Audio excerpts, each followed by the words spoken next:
እንደምን አረፈዳችሁ። ሁላችሁንም በጌታ በኢየሱስ ክርስቶስ ስም ሰላም እላለሁ። ከወንድም ዳንኤል ጋር ከሐዋርያው ዳንኤል ጋር ከ40 ዓመት በላይ እንተዋወቃለን። በአንድ አልጋ ላይ ብዙ ጊዜ አብረን ተኝተናል። ብዙ ቦታ አገልግለናል። አንድ ጊዜ ከአዲስ አበባ ወጥተን አንድ ቤተክርስቲያን ውስጥ አገልግለን ስንወጣ እነኚህ ጸጉረ ልውጦች ናቸው ከየት መጡ ተብሎ ሰዎች መቋሚያ አንስተው ሳይጨርሱን በፊት እግዚአብሔር አድኖናል አስታውሳለሁኝ። ወንድም ዳንኤል ከልጅነት ጀምሮ በጣም እግዚአብሔርን የሚፈልግ እግዚአብሔርን መፈለግ ብቻ አይደለም እግዚአብሔርን ለማገልገል ደግሞ እጅግ የተሰጠ ልብ የነበረው ወንድም ነበረ። አንድ ላይ አድረን በምንለያይበት ጊዜ በእያንዳንዳችን ላይ እጁን ጭኖ የሚባርከንና የሚጸልይ ወንድም ዳንኤል ነበር። እግዚአብሔር ይባርክ። ያ ጊዜ በጣም ረጅም ጊዜ ነው። ያንን ባለፉት 40 ዓመታት ኮንሲስተንት በሆነ መንገድ በወንድማችን በሐዋርያ ዳንኤል ሕይወት ውስጥ አይቻለሁ። የእግዚአብሔር ስም የተባረከ ይሁን። ዛሬ ለምንነጋገርበት ርዕስ መነሻ የሚሆኑኝን 2 ክፍሎች አነባለሁ። የመጀመሪያው የሚገኘው መጽሐፈ ኢዮብ ምዕራፍ 6 ላይ ነው። ምዕራፍ 6 ላይ በ2 ቦታ ከፍዬ የማነባቸው ቁጥሮች አሉ። ከዛ በኋላ እንደገና መዝሙረ ዳዊት 13 ላይ የመጀመሪያዎቹን 5 ቁጥሮች አነባለሁ። መጽሐፈ ኢዮብ ምዕራፍ 6 የመጀመሪያ የማነበው ከቁጥር 1 እስከ 4 ያለውን ነው። እንደዚህ ይላል። ኢዮብ በከፍተኛ ድፍረት ከእግዚአብሔር ጋር የተሟገተበት አንዱ ክፍል ነው። ኢዮብም መለሰ እንደዚህም አለ፣ ትካዜ ምን ነው በተመዘነ ኖሮ፣ መከራዬ ሁሉ ምን ነው በሚዛን ላይ በተደረገ ኖሮ፣ ከባህር አሸዋ ይልቅ ይከብድ ነበርና። ስለዚህ ቃሌ ደፋር ሆኗል። ሁሉን የሚችል የአምላክ ፍላጻ በስጋዬ ውስጥ ነው። መርዙንም ነፍሴ ትጠጣለች። የእግዚአብሔር ድንጋጤ በላዬ ተሰልፏል። ለዚህ ነው በድፍረት እናገራለሁ ያለው፣ ሙግት ላይ ስለነበረ ነው። እዛው ምዕራፍ ላይ ከቁጥር 8 እስከ 14 ያለውን ደግሞ አነባለሁ። ሌላውን ሙግት፣ ልመናዬ ምነው በደረሰልኝ፣ እግዚአብሔር ምኞቴን ምነው በሰጠኝ። እግዚአብሔር ያደቀኝ ዘንድ እጁንም ለቆ ያጠፋኝ ዘንድ ወዶ ቢሆን ኖሮ መጽናናት በሆነልኝ ነበር። በማይራራ ሕመም ሐሴት ባደረግሁ ነበር። የቅዱሱን ቃል አልካድኩኝም። እጠብቅ ዘንድ ጉልበቴ ምንድነው? እታገስም ዘንድ ፍጻሜ ምንድነው? ጉልበቴ የድንጋይ ጉልበት ነውን? ስጋዬስ እንደ ናስ ነውን? በውኑ ረድኤት በእኔ እንደሌለ ጥበብም ሁሉ ከእኔ ዘንድ እንደተባረረ አይደለምን? የመጨረሻው 14 ቁጥር ሁሉ እግዚአብሔርንና ሰውን ያነጻጽራል። በጣም ትልቅ ሁሉን የሚችለውን የአምላክን መፍራት ለሚተው ለመዛል ለቀረበው ስንኳ ወዳጁ ቸርነት ሊያሳይ ይገባዋል። እግዚአብሔር ለምን የሚል ጥያቄ ነው የሚያቀርበው። ሁለተኛው የማነበው ምዕራፍ 13 ላይ መዝሙረ ዳዊት ነው። ዳዊት ብዙ ቦታ ከተሟገተባቸው ከእግዚአብሔር ጋር አንዱ ክፍል ነው። በ3 ቁጥሮች ውስጥ 5 ጊዜ እስከ መቼ የሚል ቃል ታገኛላችሁ። እንደዚህ ይላል፣ አቤቱ እስከ መቼ ፈጽመህ ትረሳኛለህ? እስከ መቼስ ፊትህን ከኔ ትሰውራለህ? እስከ መቼ በነፍሴ እመካከራለሁ? ትካዜስ እስከ መቼ ሁሉ ጊዜ ይሆናል? እስከ መቼ ጠላቴ በላይ ላይ ይጓደዳል? አቤቱ አምላኬ እባክህ እየኝ ስማኝም። ጠላቴ አሸነፍኩት እንዳይል፣ የሚያስጨንቁኝ እኔ ብናወጥ ደስ እንዳይላቸው፣ ለሞትም እንዳልተኛ እባክህን ዓይኖቼን አብራ የሚል ነው።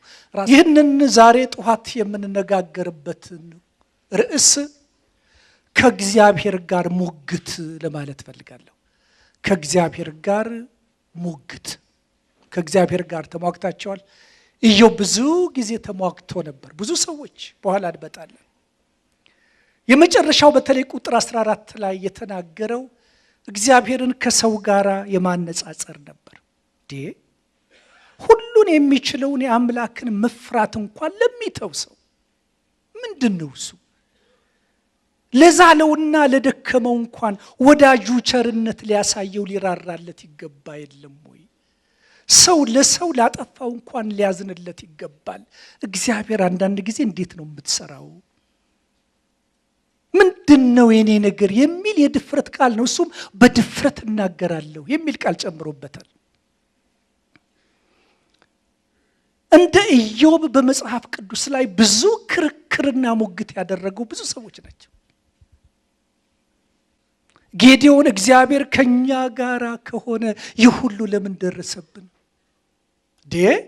አባቶቻችን በግብፅ ምድር ይህንን ሁሉ ሲያደርግ ነበር ብለው ሲነግሩን አልነበረም ወይ? በእኛ ጊዜ ለምን ቆመ? በግብፅ የሰማናቸው ተአምራቶች ሁሉ ወዴት ናቸው?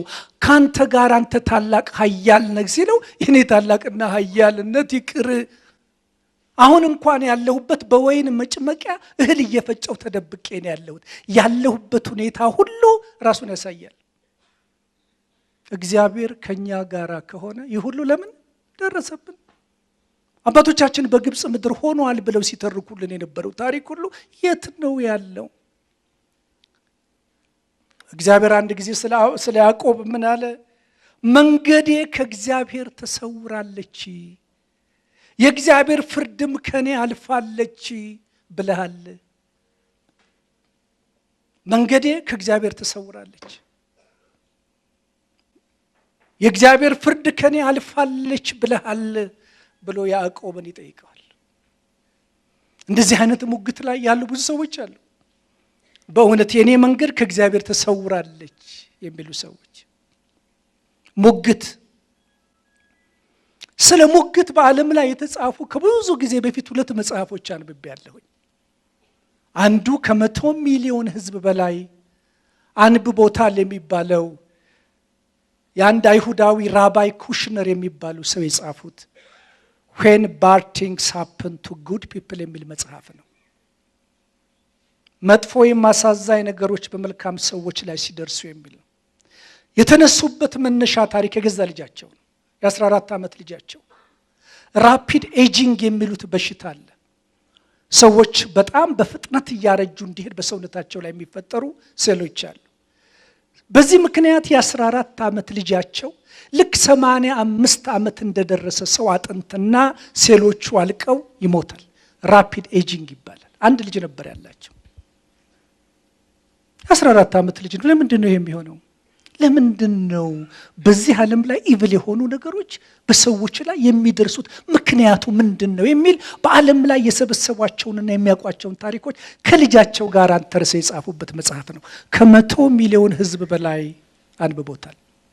ከ100 ሚሊዮን ሕዝብ በላይ ሰዎች በስሜት ያነበቡት ለምንድን ነው? ምክንያቱም የብዙ ሚሊዮን ሰዎች ጥያቄ ስለሆነ ነው። የብዙ ሚሊዮን ሰዎች ጥያቄ ስለሆነ። ከክርስቲያን እይታ አኳያ ከ6 ከ7 ዓመት በፊት አንድ መጽሐፍ መውጣቱን አውቃለሁኝ። ሮን ሮድስ የሚባል እግዚአብሔር ቸርና ፍቅር ከሆነ ለምን መጥፎ ነገሮች በሰዎች ላይ ይደርሳሉ የሚል ነው። እሱ ደግሞ መነሻ ያደረገው ታሪክ ነበር። አንድ ቀን ከቤተ ክርስቲያን ሲወጡ ፓስተራቸው ሚስቱንና 2 ልጆቹን ይዞ ሲወጣ ከዛ ከፓርኪንግ ወጥቶ ወደ ጎዳናው ላይ ሲገባ አንድ ትራክ ድራይቨር ከኋላቸው መጥቶ ጨፈለቃቸው። ሚስቱ ብቻ ስትተርፍ ፓስተሩ ከ2 ልጆቹ ጋር ሞተ። በዚህ ምክንያት ነው ይህንን መጽሐፍ የጻፈውና ከዘመናት ጀምሮ የዚህን የሰዎች ጥያቄና በየቤታቸው ያለውን ሁኔታ ያዘ። እንዲጽፍ ደግሞ ያደረገው ምንድነው? አንዱ ባለቤቷና ልጆቿ የሞቱት ሚስትየዋ በሳምንቱ ቸርች ስትመጣ ትልቅ ወረቀት ላይ አንድ ነገር ጽፋ ነበር። ለምን የሚል ጥያቄ ነበር። ሙግት፣ የሙግቷ መጀመሪያ ነበር። ለምን? በሚሊዮን የሚቆጠሩ ሰዎች ዛሬ ለብዙ ክርስቲያኖች ለመመለስ የሚያስቸግራቸው ጥያቄዎች ሙግት የሚሆንባቸው በእውነት እግዚአብሔር የሚሳነው ነገር አለ ወይ የሚለው አይደለም። ይሄ እስላሙንም ክርስቲያኑንም ቡድሂስቱንም ራባዩንም ብትጠይቁ እግዚአብሔር ለሁሉ ነገር ይቻለዋል የሚለውን ይመልስላቸው ጥያቄ አይደለም። ወይም ደግሞ እግዚአብሔር በእርግጥ ሁሉን ነገር የሚያውቅና ፍቅር አይደለም ወይ ለሚለውም ብዙዎች አይጠራጠሩም። እግዚአብሔር ባህሪው ፍቅር ነው ብለው ይላሉ። ለመመለስ የሚያስቸግራቸው ግን አንድ ጥያቄ አለ። የብዙዎች ሙግት እግዚአብሔር ሁሉን መግዛትና ማድረግ እየቻለ በዓለም ላይና በሕይወታችን ብዙ ፈተናዎችና አደጋዎች ለምን ያጋጥሙናል? አንዳንድ ጊዜ እግዚአብሔር ስንጠፋ አይገደውም ወይ የሚል ጥያቄ አላቸው። ደቀ መዛሙርቱ እንደጠየቁት ኢየሱስ ክርስቶስ ተኝቶ በነበረበት ስፍራ ድንገት ማዕበል ሲነሳ ቀሰቀሱትና የጠየቁት ጥያቄ በጣም የሚያስገርም ነበር። ስንጠፋ አይገድህም ወይ? ዛሬ ተመሳሳይ ጥያቄ የሚጠይቁ ብዙ ሰዎች ናቸው። በሕይወታቸው ፈተና፣ በልጆቻቸው፣ በትዳራቸው፣ በኑሯቸው፣ በሕይወታቸው ሲገባ እግዚአብሔር ሆይ ስንጠፋ አይገድህም የሚሉ ብዙ ሰዎች ናቸው። በአንዳንድ ጉዳዮች ተጨንቀን በፊቱ ስንጮህ ቶሎ የማይመለሰው ለምንድን ነው? ለሙግታችን ለምን ቶሎ እንዳሰብነው አይመጣም የሚሉ ሰዎች ብዙ ሙግት አላቸው። ለምን ክፉ የሆኑ ነገሮች በእግዚአብሔር ሰዎች ላይ ለመሆኑ ይደርሳሉ? ሰለሞን እንዳለው ጻድቅ በምድር ላይ ፍዳውን የሚያየው ለምንድን ነው? ለምንድን ነው? ወይም ደግሞ ዳዊት እንዳለው በመዝሙረ ዳዊት 73 ላይ በዓለማውያኖች እስከ መቅናት የምንሄድበት ምክንያቱ ቀናሁባቸው ይላል። በዓለም ላይ ባሉ ሰዎች ምክንያቱም ማለት ለነሱ ለሞታቸውና ለእንትናቸው እንኳን ጭንቀት ከጠየቁት በላይ ያገኛሉ። እኔ በከንቱ ነው ወይ ልቤን ያጸደቅኩት? በከንቱ ነው ወይ እጄን ያጠብኩት? መዝሙረ ዳዊት 73 ላይ ወገኖች በጣም ጠንካራ ሙግት ነው ከእግዚአብሔር ጋር የያዘው። ነፍሴ ቀናችል ምንድን ነው? በዓለም ውስጥ ክፉ መልካም በሆነው ላይ ሲሰለጥን ጨለማው ብርሃኑን ሲገፋው እግዚአብሔር ለምን ዝም ይላል የሚሉ ሰዎች ብዙ ናቸው።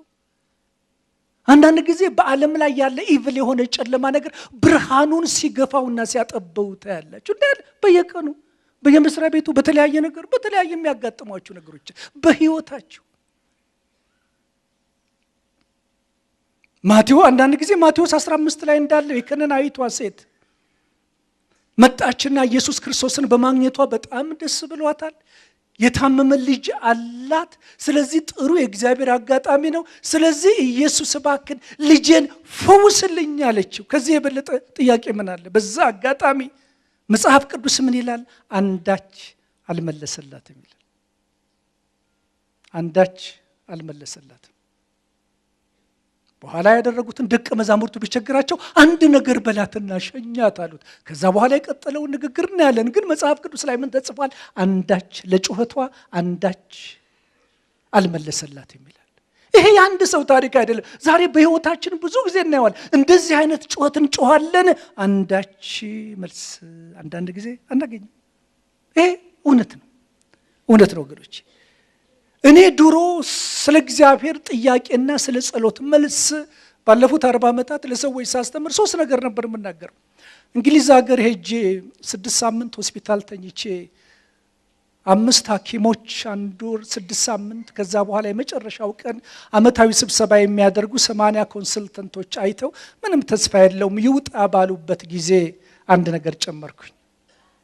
ድሮ ለእግዚአብሔር ለጸሎት መልስ ምንድነው ብዬ ነው ለሰዎች የምነግረው? እግዚአብሔር እሺ ይላል፣ እግዚአብሔር እምቢ ይላል፣ እግዚአብሔር ጠብቅ ይላል። ይሄንን ነበር። ይሄ ብቻ አይደለም። እግዚአብሔር እሺ ይላል፣ እግዚአብሔር እምቢ ይላል፣ እግዚአብሔር ጠብቅ ይላል፣ እግዚአብሔር ዝም ይላል። አራተኛው ነው፣ እግዚአብሔር ዝም ይላል። ከሶስቱ ደግሞ የሚጠነክረው የትኛው ነው? የእግዚአብሔር ዝምታ ነው። እግዚአብሔር ዝም ሲል በጣም በጣም አስጨናቂ ነው። በጣም አስጨናቂ ነው እግዚአብሔር ዝም ሲል። ዛሬ በርካታ ክርስቲያኖች ሙግታቸው ከመብዛቱ የተነሳ እምነታቸው የነጋና ተስፋ የቆረጡ ክርስቲያኖች በየቤቱ አሉ። እዚህም እንደምትኖሩ አስባለሁ። መጽናናት አቅቷቸው ስፍራቸውን የለቀቁም አሉ። በገጠማቸው ፈተና ችግር የተነሳ ዘወትር እየታወቁ ሰላምና ደስታ ከቤታቸው የጠፋ ጥቂቶች አይደሉም። የእምነት ጸሎት ማድረግ ያቃታቸውና ቃሉን ማንበብ የተቸገሩ ክርስቲያኖችም አሉ። ከሙግታቸው የተነሳ ከእግዚአብሔር ጋር ካላቸው ሙግት የተነሳ ሕይወታቸውን እየጠሉ የመጡም አሉ። አጋጥመውኛል። በሕይወታቸው ካለ ሙግት የተነሳ በሕይወታቸው ማደግ ያልቻሉና ሁሉ ጊዜ ከእግዚአብሔር ጋር በሚያደርጉት ንትርክ የክርስትና ሕይወታቸው ትርጉም ያጣም ክርስቲያኖች ጥቂት አይደሉም። ዛሬ እንደ ደቀ መዛሙርቱ ቀደም እንዳልኩት የጌታን ስም እየጠሩ ስንጠፋ አይገድህም ወይ የሚሉ አይናገሩት እንጂ በየቤቱ ብዙ ሰዎች አሉ። ዛሬ በዚህ ቤት ውስጥ ከእግዚአብሔር ጋር ሙግት ያላችሁ ትኖራላችሁ። ከጤና ጋር የተያያዘ ሊሆን ይችላል። ከኑሯችሁ፣ ከትዳራችሁ፣ ከስራችሁ፣ ከልጆቻችሁ ጋር የተያያዘ ሊሆን ይችላል። ከአገልግሎታችሁም ጋር ሊያያዝ ይችላል። ተስፋ ከምታደርጉት ጋር የተያያዘም ሊሆን ይችላል። ብቻ ሙግት ያላችሁ ሰዎች ብዙ እዚህ ቤት ውስጥ አላችሁ። ሙግት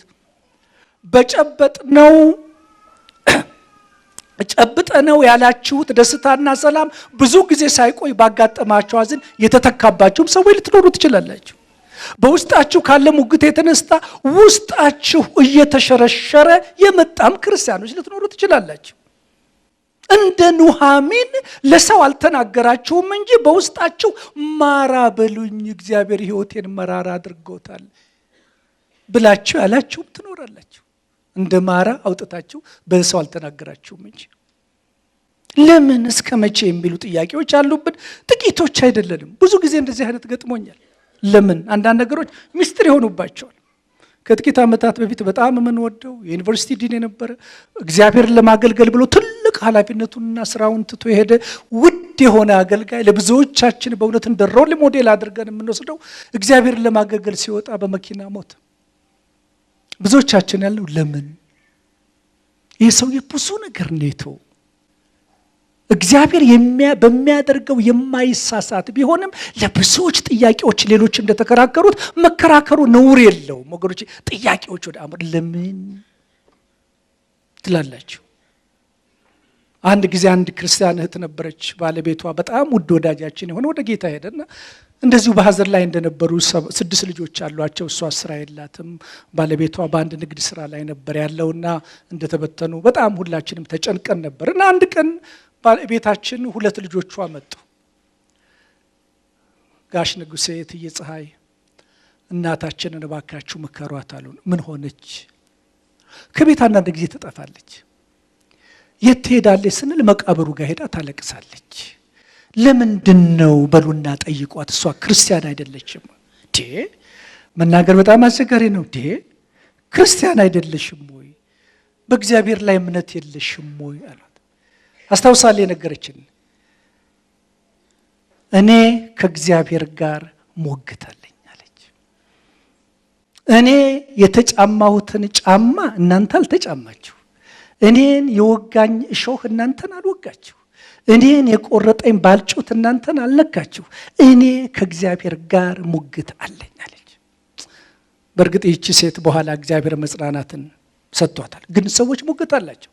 የዛሬ ዓመት እኔና ሐዋርያው ዳንኤል የምናውቃት ዋሽንግተን ያለች አንድ እህታችን እንዴት አይነት ውድ የሆነች የዳር ናት ልጅ ነበረች። በጣም የተማረች ጎበዝ ሆነች።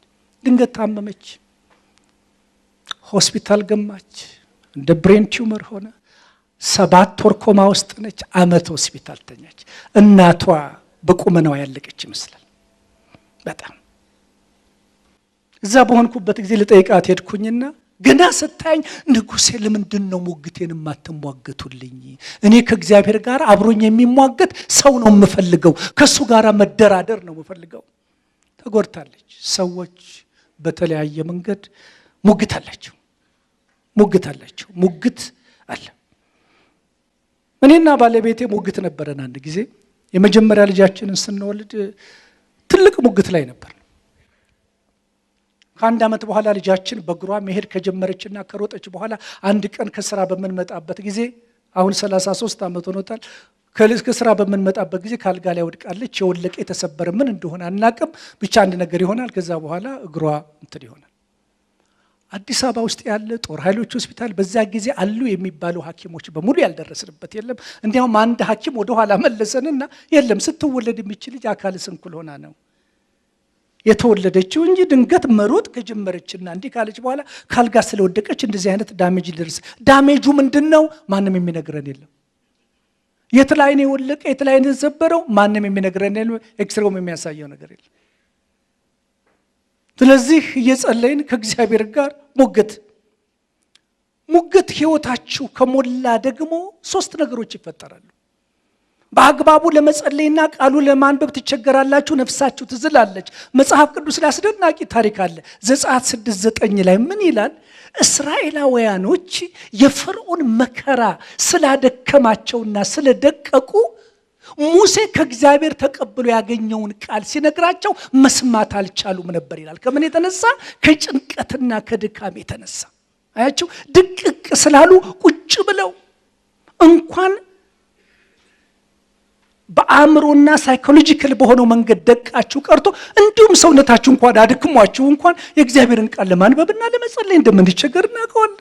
እነሱ ደግሞ ለዘመናት ባሪያ የሆኑ ናቸው። ስለዚህ ከእግዚአብሔር የተቀበለውን ነገር ይዞ ሲመጣ ከጭንቀታቸውና ከመከራቸው የተነሳ ይላል መጽሐፍ ቅዱስ ከእግዚአብሔር የተቀበለውን ቃል መስማት አልቻሉም ይላል። መከራ ሙግት ላይ ነበሩ። እነዚህ ሰዎች ሙግት ላይ ነበሩ። አንዱ እሱ ነው። ሙግት ላይ ተሆኑና ህይወታቸው የእግዚአብሔር የሆነውን ነገር ለመስማት ይቸገራል። ሁለተኛ ይህ የሆነው ከኃጢአት ወይም ከህይወት ድካም የተነሳ ይሆን? እኔ እንግሊዝ ሀገር ሆኜ ሐኪሞች ትሞታለህ ሲሉኝ አንዱ የጎዳኝ ህመሜ አይደለም። ከምንድን ነው ምንጩ? ኃጢአት ነው። እኔ ያልተገነዘብኩት ድካም ነው። ያንን ስትፍሩ ደግሞ ሌላ በሽታ ትጨምራላችሁ ህይወታችሁን። እግዚአብሔር ይሄንን አስቦ ይሆን የሚለውን አእምሯችሁ 1000 ቦታ ይሄዳል። 1000 ህመም እንደገና ተጨምራላችሁ። ከበሽታው ይልቅ ኃጢአት ፍለጋው ይጎዳቸዋል። ብዙ ሰዎች እንደዚህ አይነት የተነገራቸው አስታውሳለሁ፣ ያጋጠምኳቸው። አንድ ሰው ጸለየልኝና ልፈወስ አልቻልኩኝም፣ እቤቴ የተደበቀ ኃጢአት አለ። ይሄንን ኃጢአት 10 ዓመት ሙሉ በጸልይና በፈልግ አላገኘሁትም። ክርስቶስን ስቀበል በአንድ ደቂቃ ነው ነፍሴ ከጌታ ጋር የተደባለቀችው ንስሐ ገብቼ። ነገር ግን አንድ ኃጢአት ፈልጌ መፈወስ ግን አልቻልኩኝ። የብዙ ሰዎች ሙግት ነው። ኃጢአት ስትፈልጉ እንደገና ራሳችሁን ጭንቀት ላይ ትጥላላችሁ። እውነት ነው። ኃጢአት በሽታን ያመጣል፣ አደጋን ያመጣል። ነገር ግን እነኚህ በእግዚአብሔር ስራና ኃይል ላይ የምናያቸው ሰዎች እነ ዳንኤል፣ እነ ኢዮብ፣ ሌሎችም ሰዎች መከራ የደረሰባቸው ሁሉ እነኚህ ደግሞ ምንጩ ኃጢአት አይደለም፣ ምንጩ ድካም አይደለም። እግዚአብሔር የተወራረደባቸው እንቁ የሆኑ ሰዎች ናቸው። እንቁ የሆኑ ሰዎች ናቸው። ስለዚህ ሁለተኛው ይሄ ነው ኃጢአት ፍለጋ። ሶስተኛው ደግሞ ሰዎች ስለእናንተ በሚያወሩት ትደነግጣላችሁ። እስቲግማ እውነት እግዚአብሔር ከሱ ጋርና ከዚህ ቤተሰብ ጋር ቢሆን ኖሮ ይሄ ደርስባቸው ነበር? እነኚህ ሰዎች በጽድቅና በእውነት ቢኖሩ እግዚአብሔር ልጅ ነሳቸው ነበር? ተመልከቱ። ከእግዚአብሔር ጋር የተማከሩ የሚመስሉ በነገር ጦር የሚወጓቸው ደግሞ እንደዚህ አይነት ሰዎች አሉ። በሽታው አይጎዳቸውም፣ ወሬያቸው ይጎዳቸዋል። ወሬያቸው ይጎዳቸዋል። እኔ ታመሜ 6 ሳምንት ሆስፒታል ተኝቼ ስወጣ ሰዎች ምን እንዳሉ አላውቅም። አንዳንዶች እንደዚህ ብለው ይሆናል የሚል ግምት አለ። ይጎዳቸዋል ወገኖች፣ ትጨነቃላችሁ። ለዚህ እኮ ነው ኤልሳቤጥ ምን አለች? እግዚአብሔር ልጅ ሲሰጣት መጀመሪያ የተናገረችው እግዚአብሔር ልጅ ሰጠኝ አይደለም፣ እግዚአብሔር ነቀፌታዬን አስወገደልኝ ያለችው። እግዚአብሔር ነቀፌታችሁን ያስወግድላቸው ወገኖች። በመከራችሁና በፈተናችሁ ውስጥ በምትሆኑበት ጊዜ እግዚአብሔር እስከሚጎበኛችሁ እስከዛ ቀን ድረስ ሰዎች የሚጭኑባችሁን ቀንበር እግዚአብሔር ይስበርላቸው። ይህንን ቀንበር የሚሰብረው ማን ነው? እግዚአብሔር ብቻ ነው። እነኛ ሰነፎች መጡና ኢዮብን ምን አሉት? እሱ ስንት መከራ ተቀብሎ ልጆቹን ቀብሮ በፈተና ውስጥ ነው ያለው። ሰው የዘራውን ያጭዳል። ተመልከቱ፣ እንዴት የሚጎዳ ቃል ነው። ልብ ንጹህ የሆነውን እግዚአብሔር ሊነካው አይችልም። ይሄ በኢዮብ እውነት ነው አይደለም ወገኖች? ይኸውላችሁ እንደዚህ አይነት ነገር ሰውነትን ይጎዳል፣ ህይወትን ይጎዳል። ወገኖች አንዳንድ ጊዜ ነገሮች የማይሆኑት ስለማንጸልይ አይደለም፣ ወይም ደግሞ እምነት ስለሌለን አይደለም። የእግዚአብሔር ቀኑ እስኪሞላ ድረስ ነው ወገኖች። እግዚአብሔር ከሰዓቱና ከቀኑ በፊት እጁን መጠምዘዝ ማንም ሰው አይችልም። አንድ የቸገራቸው ሴትዮ ናቸው እኮ ሐዋሳ ሰሞኑን አንድ ታሪክ ሰምቼ ነበርና ባለቤታቸው አውቃቸዋለሁ፣ ባለቤታቸው ነው እና አንቺ ሲያማቸው ሴትዮ ያማቸዋል፣ አንቺ እምነት የለሽም እያሉ ባልየው ይጨቀጭቋቸዋል።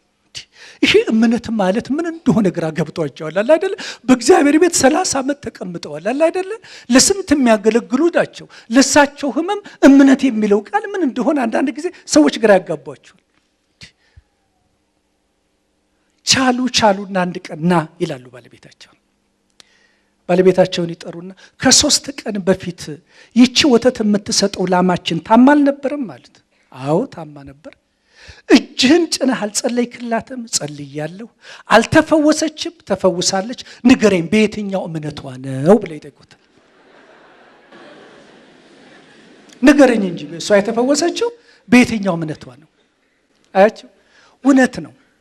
እግዚአብሔር ሰዎችን የሚፈውሰው ወገኖች በእምነትም ቢሆን በሰዓቱና በጊዜው ነው።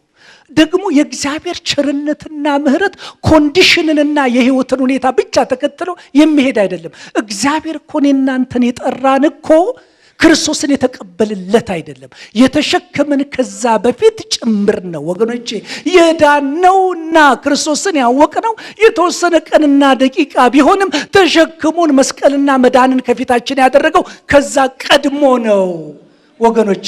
እኛን ብቻ አይደለም ያልዳኑትን ሁሉ በመስቀሉ የተሸከመ ማን ነው? ክርስቶስ ኢየሱስ ነው። የአንድ ሰው ታሪክ ልጨምርላቸው፣ እግዚአብሔር እንዴት ሰዎችን ሁሉ እንደሚሸክም።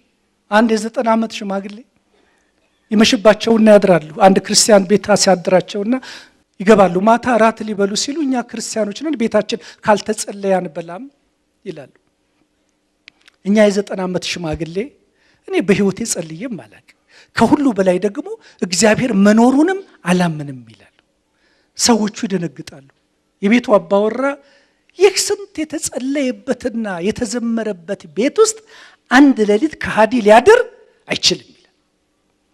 ከዘራቸውን ያነሳና ውጡልኝ፣ ይሄ የከሃዲ ማደሪያ ቤት አይደለም ይላቸዋል። ከዘራቸውን ይዘው መውጣት ይጀምራሉ። የእግዚአብሔር መንፈስ በሩን ለቀው ከመውጣታቸው በፊት እንደዚህ አለኝ አለ፣ እኔ 90 ዓመት የተሸከምኳቸውን አንተ አንድ ሌሊት ማሳደር አቃተህ። አያቸው፣ እግዚአብሔር እቤቱ ስንመጣ አይደለም እኛን መሸከም የጀመረው። ከሃዲ በነበርንበት ጊዜ በምህረቱ የተሸከመን አምላክ ማን ነው? እግዚአብሔር ነው ወገኖቼ። ዛሬ በዓለም እናንተን ብቻ አይደለም፣ ዛሬ በዓለም ያሉትንም እስከ መጨረሻ ፍርድ ድረስ በመስቀሉ ይጠራል፣ ይሸከማል። እግዚአብሔር ፍቅር ነው ወገኖቼ። ስለዚህ እውነትን አይቶ ወይም የኛን ጽድቅ አይቶ አይደለም እግዚአብሔር ቸርነቱን የሚያሳየው፣ ከራሱ ፍቅርና ቸርነት የተነሳ ነው። ይህንን መጀመሪያ ካላረጋገጥን በስተቀር አገልግሎታችንን ቅድሳችንን ሁሉ ከእግዚአብሔር የመደራደሪያ እናደርገዋለን። ከእግዚአብሔር ጋር ልንደራደር የሚያስችለን ማንኛችንም ጽድቅ የለንም። ዋናችን ጽድቃችን ማን ነው? ክርስቶስ ኢየሱስ ነው ወገኖች። ሙግታችን ሲመጣ ይህን እናስባለን። እኔ በእንግሊዝ ሀገር ይሄ ነበር በጣም ትልቅ ችግር የሆነብኝ፣ ሙግት። ዛሬ በመጽሐፍ ቅዱስ ውስጥ ወገኖቼ ብዙ ሰዎች በሙግት ያሳልፋሉ። ብዙ ሰው ከፍተኛ ሙግት ከእግዚአብሔር ጋር የገጠመው አንዱ ዳዊት ነው። ሌላ ቦታ አምላኬ ለምን ተውከኝ? እኔን ከማዳንና ከጩኸቴ ቃል ሩቅ ነህ። አምላኬ በቀን ወደ አንተ እጣራለሁ፣ ለምን አልመለስክልኝም? ይሄ ብቻ አይደለም። ጠላቶቼ ሲያስጨንቁኝ ለምን አዝኜ እመላለሳለሁ? ጠላቶቼ ሁልጊዜ አምላክ ወዴት ነው ባሉኝ ጊዜ አጥንቶቼ እየተቀለጣጠሙ ሰደቡኝ። ዘወትር አምላክ ወዴት ነው ሲሉኝ እንባዬ በቀንና በሌሊት ምግብ ሆነኝ። እግዚአብሔር አንተ መጠጊያዬ ነህ፣ ለምን ረሳኸኝ? ኤርምያስም ሙግት ነበረው። የኃጢአተኞች መንገድ ለምን ይቃናል? በደልንስ የሚያደርጉ እንዴት ነው የሚከናወንላቸው? ሚስጥሩ ምንድን ነው? ምድሪቱ ግን ታለቅሳለች። ፍርድህ እግዚአብሔር የት ነው? ይሄ ብቻ አይደለም። እግዚአብሔር ራሱ ቆይተሃል፣ ድምፅህን አልገለጽክም ወይም ደግሞ ጣልቃ አልገባህም ከሚል የተነሳ ምን ይላቸዋል? እግዚአብሔርን ማገልገል ከንቱ ነው ብላቸዋል። ከሙግታቸው የተነሳ እግዚአብሔር ራሱን የተናገረው ሚልክያስ ላይ ከሙግታቸው የተነሳ እግዚአብሔርን እኮ ማገልገል ከንቱ ነው ብላቸዋል። ጌዲዮን ሙግት ነበረው። ቅድም እንዳልኩት እግዚአብሔር ከኛ ጋር ከሆነ ሁሉ ለምን ደረሰብን? ወገኖቼ እንባቆም ሲሟገት ነበር። እግዚአብሔር ወይ አቤቱ እኔ ስጮህ የማትሰማው እስከ መቼ ነው? በጣም ትልቅ ሙግት ላይ አንዳንድ ጊዜ ከድጡ ወደ ማጡ የምትገቡበት ታሪክ አለ። ቀጠና 2 6 እና 7 ሺህ ህዝብ የሚሰበሰብበት ቀጠና 2 ሙሉ ወንጌል ያ ቤተ ክርስቲያን ሲሰራ እኔ ሰብሳቢ ነበርኩኝና ከፍተኛ ግፊት ካደረጉት መካከል አንዱ እኔ ነኝ፣ ሰብሳቢም ስለነበርኩኝና ከዛ በኋላ ብዙ ሰዎች ይሄ የኮሙኒስት መንግስት ቁልፉን አምጡ ቢለንስ? እውነትም ቤተ ክርስቲያኑን ሰራን። አመት ሳንቆይ ቁልፉን አምጡ አለን። ወሰደብን። እግዚአብሔር ወይ ላንተ ክብር ነበር የሰራ ነው።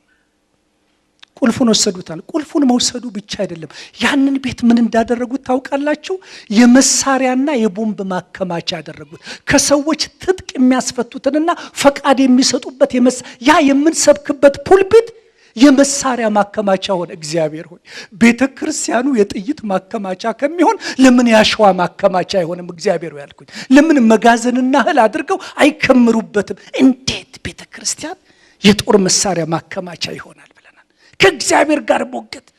ቁልፋችንን የወሰዱት አንሶ እንዴት የጦር ማከማቻ ያደርጉታል? ወገኖቼ ከእግዚአብሔር ጋር ካልተስማማችሁ ከድጡ ወደ ማጡ ትሄዳላችሁ። ምን ሆነ መሰላችሁ? የጦር መሳሪያ ማከማቻነቱ ቀረ፣ ለከፍተኛው ቤተክርስቲያናችን ተሰጠ። ያን ጊዜ በአዲስ አበባና በክልሎች ሁሉ የባህል አብዮት ተብሎ እስክስታ ትምህርት ቤት ተጀምሮ ነበር። የከፍተኛ 24 ወደ 18 የሚሆኑ ቀበሌዎች የእስክስታ መማሪያ ሆነ። የእስክስታ መማሪያ ያችሁ፣ እኛ ለመሳሪያ ማከማቻ ዘንጮ የእስክስታ ቁጭ ብለን ገብተናል አይደለ? እየጸለይን ተመለከትን። እስክስታ ሲመቱበት፣ ዳንኪራ ሲረግጡበት የሰበክንበት ፑልፒት ላይ እግዚአብሔር ሆይ ያለን ሙግት። አንዳንዶቻችን ይህን ለመቀበል እጅግ አስቸገረን። እንዴት ይሆናል? ከድጡ ወደ ማጡ የባሰ ነገር መጣ። እንደገና የእስክስታው ዘመን አመት ነው። 2 አመት ካለቀ በኋላ ለማዘጋጃ ቤቱ ተሰጠ። ማዘጋጃ ቤቱ ደግሞ የቢራ መጠጫ ያረቄ ቤት ለሚያደርጉ ሰዎች አከራየው። ቁጭ ብለን ተመለከትን። ያ ፑልፒትና ያ ግቢ ያረቄ መጠጫና ሴትና ወንድ የሚጓተቱበት የመዳሪያ ስፍራ ሆነ። እኔ ከዚህ በኋላ አልጸልይም አልኩኝ። ከዚህ በኋላ እየጸለያችሁ የባሰ ነገር ከመጣ አይደል? አሁን ብንጸልይ ደግሞ ሌላ የባሰ ነገር ይመጣል። ወገኖች ሙግት፣ የባሰ ነገር ሙግት ላይ ትገባላችሁ። አሁን ያ ቤተ ክርስቲያን ምን እንደሆነ ታያላችሁ። ግን ለምንድን ነው ክፉ ነገር በእግዚአብሔር ሰዎች ላይ የሚመጣው? ለምንድን ነው ወገኖች? የመጀመሪያው ነገር ወገኖች የመመክራቸው በማንም ሰው ላይ ክፉ አደጋ ቢደርስ ጸልዩለትና አልቅሱለት እንጂ ልክ እንደነኛ ሰነፎች ጓደኞች በኢዮብ ላይ እንዳደረጉት ክፉ ነገር አትናገሩ። የመጀመሪያው ነገር ምንድን ነው ማወቅ ያለብን? ሚስጥሩ የማን ነው? እግዚአብሔር ነው። እኛ የተጠራ ነው ሰዎችን ለመባረክና ለመጸለይ እንጂ ሰዎችን ለመርገምና ለማማት አይደለም፣ በምንም አይነት መንገድ ወገኖች። ይሄ ሊሆን አይገባም። በሰዎች ላይ ለምን እንደደረሰ አናውቅም። ጠዋት ስነግራቸው ነበረ። ከስንት ዓመት በፊት ነው ፊሊፒንስ ውስጥ ትልቅ መድስላይድ ሆነ። ተራራው ዝናብ ይዘንብና አንዳንድ ቦታ በቴሌቪዥን እንደምታዩት ተራራው ጭቃው ምናምን እንደ ጎርፍ ይሆንና ጭቃው ራሱ ከተማውን ያለብሰዋልና አንድ የፊሊፒንስ ከተማ ላይ ድር በሙሉ ከተማዋን ሸፈናት። ከዛ ውስጥ እጅግ ብዙ ሰዎች ሞተዋል። ከዛ ውስጥ ደግሞ በጣም የሚያሳዝን ነበር። 260 ህፃናት ኪንደር ጋርደን ውስጥ እንደነበሩ ተቀብረዋል። ይህንን ለመቀበል በጣም ያስቸገረው አንድ ሰባኪ የሞቱ ክርስቲያኖችም ነበሩ። እንደው በዓለም ላይ ይህንን ምስጢር የሚፈታልኝ ሰው ፈልጋለሁ አገልግሎቴን ከመቀጠል በፊት ይላል። በጣም ተጨንቋል። የእግዚአብሔር አሰራር ምንድን ነው የሚል ዓመት ሙሉ ሙግት ላይ ገብቷል። ዶክተር ቢል ግርሃምን ያገኛቸዋል። እኚህ ሰውዬ በዓለም የታወቁ ታላቅ የእግዚአብሔር ባሪያ ናቸው። እና ለምንድን ነው እግዚአብሔር አንዳንድ እንደዚህ የሚሆነው? ለምንድን ነው? ይህንን ስነ መለኮታዊ ፍቺ ይሰጡኛል ይላቸዋል። የመለሱለት ምን እንደሆነ ታውቃላችሁ? ጌታችን ኢየሱስ ክርስቶስ በሚመጣበት ጊዜ መልስ እንዲሰጠኝ ካዘጋጀኋቸው ጥያቄዎች አንዱ ይሄ ነው። አንዱ ይሄ ነው። ስለዚህ ይሄ ነው ብዬ በድፍረት ልናገር አልችልም። ይሄንን ምስጢር የሚያውቀው ማን ነው? እግዚአብሔር ብቻ ነው። መጽሐፍ ቅዱስ ምን ይላል? ዘዳግም 29 ላይ ምስጢሩ ለአምላካችን ለእግዚአብሔር ነው። ኢሳይያስ 45:15 ላይ የእስራኤል አምላክ መድኃኒት ሆይ አንተ ራስህን አንዳንዴ ትሰውራለህ ይላል። ወገኖች እግዚአብሔር የሚያደርገው በራሱ ጊዜ ነው። ያንን አይነ ስውር ሰዎቹ ደቀ መዛሙርቶቹ መቼም አይነ ስውርን የመሰለ ትልቅ በሽታ እንዲሁ ሊመጣ አይችልም። ምንጩና መነሻው ኃጢአት መሆን አለበት አሉ። ይሄ በብሉይ ኪዳን የነበረ የብዙዎች አመለካከት ነበር። ስለዚህ አሁን ለማወቅ የፈለጉት ምንድነው? ስለ አይኑ መብራት አይደለም። የኃጢአቱ መነሻ የት ነው? አይነ ስውርነት የሚመጣው እንዴት ነው? ወላጆቹ ናቸው እሱ ኃጢአት የሰሩት። ከሁለት አንዱ መሆን አለበት አሉ። እሱ ነው ካሉ ከእናቱ ማህፀን ሲወጣ ጀምሮ ኃጢአት የሰራ ነው። ሲወለድ ጀምሮ አይነ ስውር ነው። ወይም ወላጆቹ ናቸው።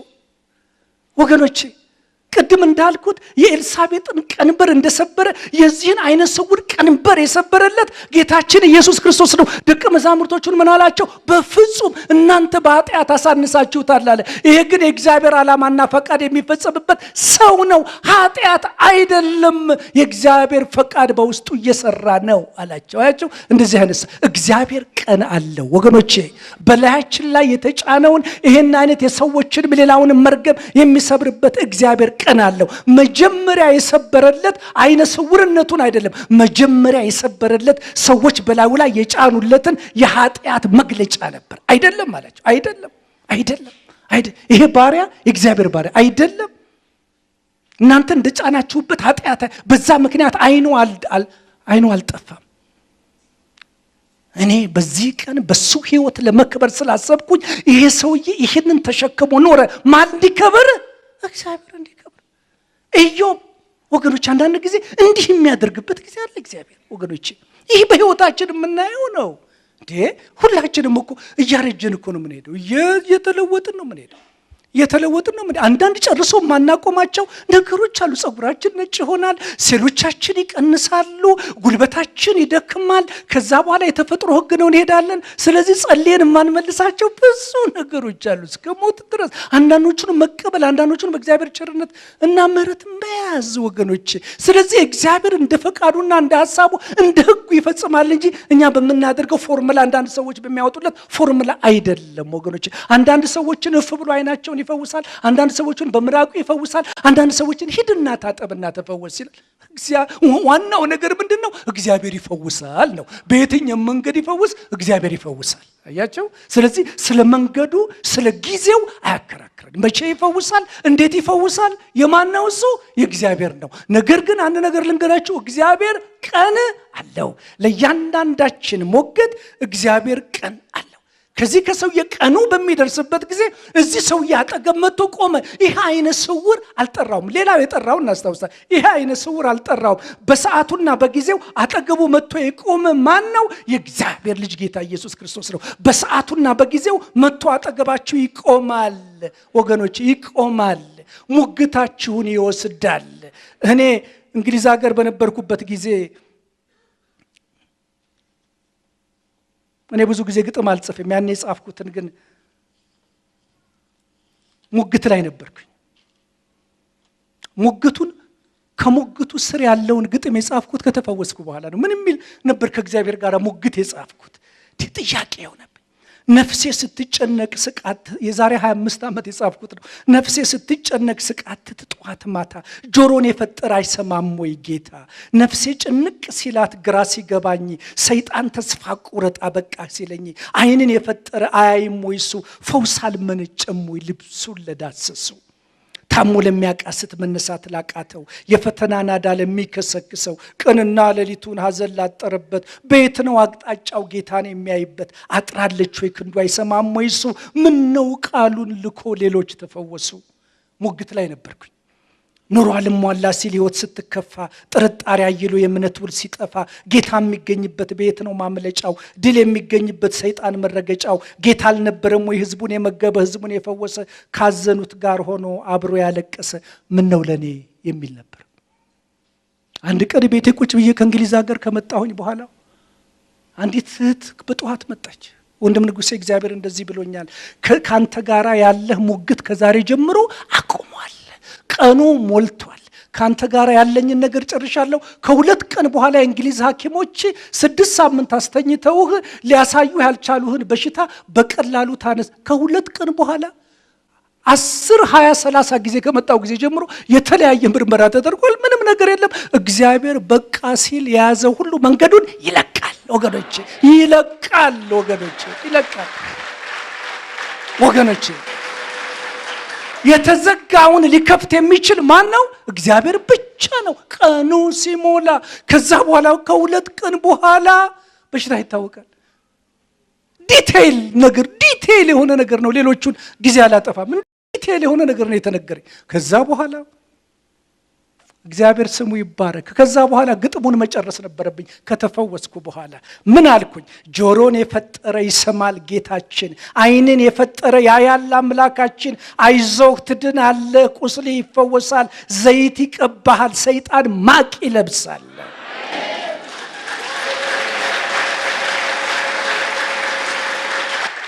ጆሮን የፈጠረ ይሰማል ጌታችን፣ ዓይንን የፈጠረ ያያል አምላካችን። በእምነት ጽና፣ ጸልይ፣ አመስግን፣ ተጽናና፣ ጌታ እጁን ዘርግቶ ታየዋለህና። አይቼዋለሁኝ። አዎን ጸንተህ ተጓዝ፣ መንፈስህ ይጠንክር፣ አምላኬ ነው በለው ተንበርከክ።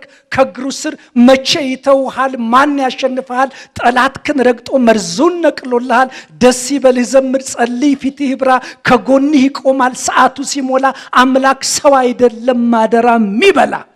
ወገኖች እግዚአብሔር ስም የተባረከ።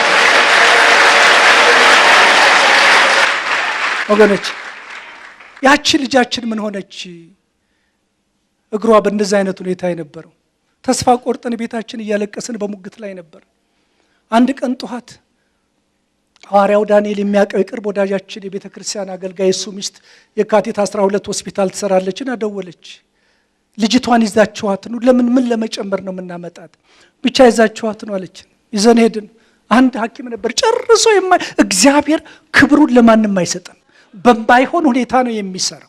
ስለዚህ ያን ጊዜ በሶማሌና በኢትዮጵያ መካከል በተደረገው ጦርነት ኢትዮጵያን ለመርዳት የመጡ የኪዩባ ሰዎች የሚታከሙበት የካቲት 12 ዋርድ ነበር። ብዙ ኪዩባውያኖች የሚታከሙበት የኪዩባ ስፔሻሊስቶች እዛ አሉና አንዱ ትልቅ የኪዩባ ባለስልጣን ታሞ እሱን ለማከም በሄሊኮፕተር ከሐረር መጥቶ ሰውየው ብሶበት በአይሮፕላን ወደ ኪዩባ እንዲሄድ ተደርጓል። ስለዚህ ተመልሶ ሊሄድ ነው። ከመመለሱ በፊት እዚህ እህታችን ቢሮ ይገባና እንደምናችሁ ለእንደዚህ አይነት ስራ መጥቼ ነበር፣ አሁን ግን ተመልሼ መሄዴ ነው አለ። እሱ የመጣው ለዛ ስራ አልነበረም። አያችሁ፣ ይህች ልጅ በኪዩባውያን ዶክተር ጨርሶ ኢትዮጵያ ውስጥ በማይሰሩ ትታከማለች ብሎ የሚጠብቅም የሚገምትም ማንም ሰው የለም። ስለዚህ አንድ ነገር ነገረችው። እንደዚህ አይነት ይሄ ጠረጴዛው ላይ ያለው ኤክስሬ እንዲያውም የሷ ነው። እንደዚህ አየና ልጅቷ ትምጣለ። ከመጣ በኋላ ጫማዋን ፈቶ በሚስማር ጣውላ ላይ ይመታ። ከዛ በኋላ ለ3 ሳምንት ካልጋዋ ላይ አትነሳም። እንዲህ እያለች ነው የምትነሳው። እንዲህ መገላበጥ የለም ወደ ጎን አለ። ከ3 ሳምንት በኋላ ተፈታ። በእግሯ እንድትሄድ አደረግናት። ቀጥ ብላ ሄደች። ወገኖቼ እግዚአብሔር ቀን አለው። እንዴት እንደሚፈውስ አይደለም ወገኖቼ፣ ግን እግዚአብሔር ይፈውሳል። እግዚአብሔር ይረዳል ወገኖቼ። ያቺ ልጅ ጤና ሆነች። የእግዚአብሔር ስም የተባረከ ይሁን። ለዚህ አይነ ስውሩ የተሟገተለት ሙግታቸውን ከጨረሱ በኋላ ወገኖቼ፣ ሙግታቸውን ከጨረሱ በኋላ ያቺ የተጠማችው ሴት በ6 ሰዓት ውሃ ልትቀዳ የመጣችው ወገኖቼ በምክንያት ነበር። ምክንያቱም በዛ ሰዓት ብዙ ሰዎች ስለማያመጡ ያገባችውን ባልና ሁኔታውን ስለሚያውቁ ያውቅ ነበር። ሙግት ነበረባት። ሰውን ስታይ በውስጧ የሚነድ ሙግት ነበረባት። ሙግቷን አውቆ በቀኑ መጥቶ ካጠገቧ ቁጭ ያለ ማን ነው? ጌታ ኢየሱስ ክርስቶስ ነው። ወገኖች በሙግታችሁ መካከል አያችሁ የተሸማቀቃችሁበትን፣ ያፈራችሁበትን፣ የደነገጣችሁበትን፣ ያዘናችሁበትን ያውቃል እግዚአብሔር። ሰዓቱ በሚመጣበት ጊዜ መጥቶ ቁጭ ይላል። ደቀ መዛሙርቱ ሁሉ እንኳን እስከሚደነቁ እንዴት አድርጎ ሴት አጠገብ ቁጭ ብሎ ያወራል አይደለም ያሉት። መጥቶ ሌሎች ይደነቁ፣ መጥቶ እግዚአብሔር በእናንተ አጠገብ ቁጭ ይላል። ሰዓቱ በሚሞላበት ጊዜ ይህንን ያደርጋል። ሰዎች በጉልበታቸው አልፈዋቸው የተለያየ ነገር አግኝተው ሊሆን ይችላል። ሰዎች እንደዛ ሰሊሆም መጠመቂያ እንደነበረው ጉልበትም አልነበረውም፣ ዘመድም አልነበረውም፣ ተነስቶ ሊገባ አይችልም። አያችሁ ሰዓቱ በሚደርስበት ጊዜ ዘመድም ጉልበትም የሚሆነው ጌታ ኢየሱስ ክርስቶስ አጠገቡ መጥቶ ቆመ። ሰዓቱ ሞላ። ወገኖቼ እግዚአብሔር ቀን አለው። በሙግት ላይ ያላችሁ እግዚአብሔር ቀን አለው። እግዚአብሔር ይህንን ያደርጋል። ኢዮብ ሙግቱ ከወደቀና እግዚአብሔር ከረዳው በኋላ ምን አለ? መስማትንስ በጆሮዬ አስቀድሞ ሰምቼ ነበር፣ አሁን ግን ዓይኔ አየች አለ። አያችሁ በፊት መስማትን ሰምቼ ነበር አለ። አሁን ግን አለ ከሙግቱ በኋላ ቀኑን እግዚአብሔርን ካየ በኋላ አሁን ግን ዓይኖቼ በትክክል አየች። ዳዊት ምን አለ? እግዚአብሔር ሕዝቡን አየሁኝ አለ። ከሙግቴ በኋላ አየሁኝ አለ። እግዚአብሔር ሕዝቡን በምንም አይነት አይጥልም፣ ርስቱንም አይተውም። እርሱ ባይከራከርልኝና የረዳኝ ባይሆን ኖሮ ነፍሴ ለጥቂት ጊዜ በሲኦል ባደረች ነበር። በሞት ጥላ መካከል እንኳን ብሄድ አንተ ከኔ ጋር ነህና ክፉን አልፈራም። እግዚአብሔር ቀን አለው። ኤርምያስ ምን አለ? እስራኤል ጽዮን ወይ በቃ ሙግትሽን አቁሚ፣ ድምፅሽንም ከልቅሶ ዓይንሽንም ከእንባ ከልኪ፣ ለፍጻሜሽ ተስፋ አለ። ወገኖቼ በሙግት ላይ ላላችሁ ለፍጻሜያችሁ ተስፋ አለ። ወገኖቼ ለፍጻሜያችሁ ተስፋ አለ። እግዚአብሔር ለሙግታችሁ መልስ አለ። ተስፋ የቆረጣችሁ የህይወታችሁ ጣዕም ያለቀ የመሰላችሁ ወገኖች አንድ ምስጢር ልንገራችሁ። ዮሴፍ ገና አልሞተም። በውስጣችሁ ያ የዮሴፍ ራእይ አሁንም አልሞተም። ወገኖች ዮሴፍ ገና አልሞተም። ለፍጻሜያችሁ ተስፋ አለ። እግዚአብሔር ይህንን ያደርጋል። ፈተናችሁ ሙግታችሁ በእናንተ ህይወት ላይ እንዲሰለጥን የተለቀቀ የመሰላችሁ ወገኖች እግዚአብሔር ቀን አለው። ፍርዱ ይገለበጣል። እናንተ በሙግቶቻችሁ ላይ ትሰለጥናላችሁ። እግዚአብሔርን ታሪክ ታወራላችሁ። ወገኖች ለፍጻሜያችሁ ተስፋ አለ። ራሳችንን ዝቅ አድርገን እንጸልይ።